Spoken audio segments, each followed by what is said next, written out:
Bueno, pues vamos a meternos de lleno en uno de los momentos, yo diría, más definitorios de la historia reciente de España, los comienzos de la década de los 80. Un país que se encontraba en una encrucijada crítica, intentando nada menos que consolidar una democracia muy joven bajo una presión inmensa. Y para empezar, escuchad estas palabras. Son del recién elegido presidente del gobierno, Felipe González, en su primer discurso de investidura ante las Cortes. Una declaración de intenciones, vamos, increíblemente firme y directa.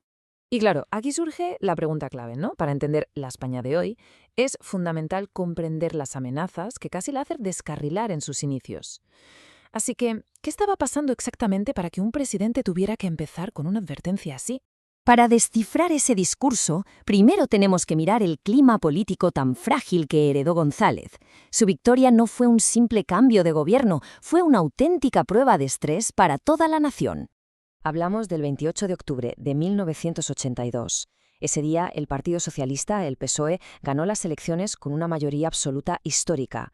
Y esto era mucho más que unos resultados, ¿eh? Suponía la primera alternancia real en el poder, un hito que ponía a prueba la madurez de la nueva democracia española. Pero es que la sombra del golpismo era muy alargada. El recuerdo del 23 de febrero de 1981, con los tanques en las calles y los guardias civiles en el Congreso, estaba increíblemente fresco. Demostraba que un sentimiento antidemocrático muy peligroso seguía ahí, latente en sectores clave del ejército. Y vamos ahora a la segunda gran amenaza que explica esas palabras de terror y chantaje de González. Hablamos de la violencia política, que era generalizada y que venía de muchos sitios, los llamados años de plomo. Fijaos en esta tabla porque desglosa muy bien la complejidad de la situación. La violencia no venía de un solo frente, ni mucho menos. Había una represión estatal heredada con casos de impunidad y lo que luego se llamaría la guerra sucia. Había terrorismo de extrema derecha atacando los símbolos del cambio. Y, por supuesto, el terrorismo de extrema izquierda, con ETA a la cabeza, pero también otros grupos. La nación estaba literalmente bajo asedio desde múltiples flancos. Y para que esto no se quede en algo abstracto, hay que hablar de ejemplos concretos y trágicos.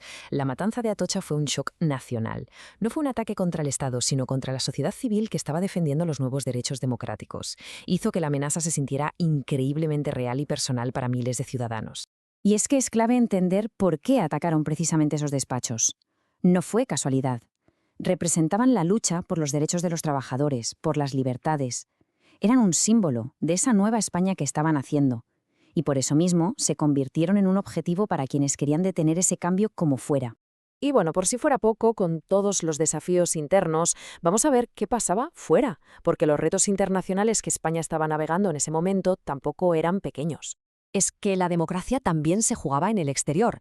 España necesitaba integrarse en Europa para anclar su sistema democrático, pero se encontró, por ejemplo, con la oposición de Francia. Además, la lucha contra ETA era mucho más difícil por la falta de colaboración al otro lado de la frontera. Y por si fuera poco, la sociedad estaba completamente partida en dos por el debate sobre la OTAN. Y aquí vemos una de las mayores polémicas políticas de la época. El Partido Socialista había hecho campaña con un lema clarísimo: OTAN de entrada no. Sin embargo, una vez en el poder, dio un giro de 180 grados y defendió la permanencia. Fue un giro pragmático que la verdad generó una tensión social y política enorme. Pero vamos a dejar un momento la alta política, porque el cambio no solo venía de arriba. Hay que mirar a las fuerzas sociales que estaban moldeando la nueva España desde la base. Es que la sociedad española era un auténtico hervidero. Los movimientos feministas luchaban por la igualdad, los estudiantes pedían una universidad democrática, los curas obreros se unían a las reivindicaciones laborales. Las calles estaban vivas, llenas de huelgas, manifestaciones y actos culturales que exigían más derechos y libertades. Estaban empujando al país hacia una sociedad mucho más plural. Y para entender de verdad la profundidad de la ruptura que se estaba viviendo, hay que fijarse en símbolos como este. El garrote vil era un método de ejecución, medieval, que se usó hasta el final de la dictadura. Su abolición no fue solo un cambio legal, fue un acto simbólico potentísimo que significaba dejar atrás para siempre la barbarie y la represión del antiguo régimen. Muy bien, pues vamos a ir atando cabos. Con todo este panorama, con todos estos desafíos internos y externos y toda esta agitación social, ¿cómo se acabó forjando el país? Pues esta cronología nos muestra un camino lleno de obstáculos que se fueron superando. Se partía de estar al borde del abismo en el 81, con el golpe de Estado.